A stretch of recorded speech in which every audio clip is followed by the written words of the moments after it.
ധനസുമോദ് വീണ്ടും ചേരുന്നുണ്ട്.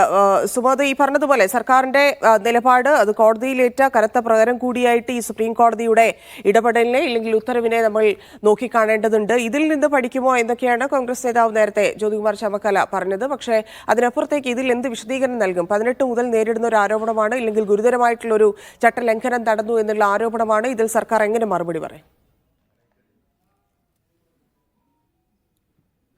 ഇതിൽ പ്രധാനമായും ചൂണ്ടിക്കാട്ടിയിരുന്നത് ഇതൊരു പൊതു താൽപര്യ ഹർജിയുടെ അടിസ്ഥാനത്തിൽ മാത്രമാണ് ഈ നടപടി എടുത്തിരിക്കുന്നത്.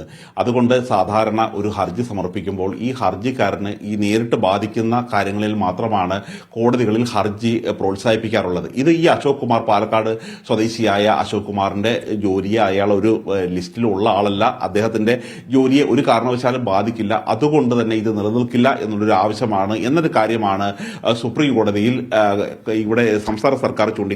സംസ്ഥാന സർക്കാരിന് വേണ്ടി ഹാജരായ മുതിർന്ന അഭിഭാഷകൻ ചൂണ്ടിക്കാട്ടിയത്. പക്ഷേ ഇതൊരു വലിയ തരത്തിലുള്ള ഒരു ദൂരവ്യാപകമായ പ്രത്യാഘാതം ഉണ്ടാക്കുന്ന ഒരു നിയമനം തന്നെയായിരുന്നു. കാര്യം കേവലം ഒരാളെ സബ് എഞ്ചിനീയറായി നിയമിച്ചാൽ പോലും അതൊരു പിന്നീട് അദ്ദേഹത്തിന്റെ തന്നെ ഒരു പ്രവൃത്തി പരിചയം വെച്ച് അടുത്ത ഒരു പോസ്റ്റിലേക്ക് വരുമ്പോൾ സ്വാഭാവികമായും താഴെത്തട്ടിൽ നിന്ന് ഉയർന്നു വരുന്ന പലരുടെയും പോസ്റ്റ് അവരുടെ തരത്തിലുള്ള പ്രൊമോഷൻ അവർക്ക് ഇല്ലാതാകുകയായിരിക്കും ചെയ്യുന്നത്. അതുകൊണ്ട് മാത്രമല്ല ഇത് സർവീസ് ചട്ടങ്ങളുടെ എല്ലാവിധത്തിലുള്ള ലംഘനവും കൂടിയാണ് നടന്നിരിക്കുന്നത്.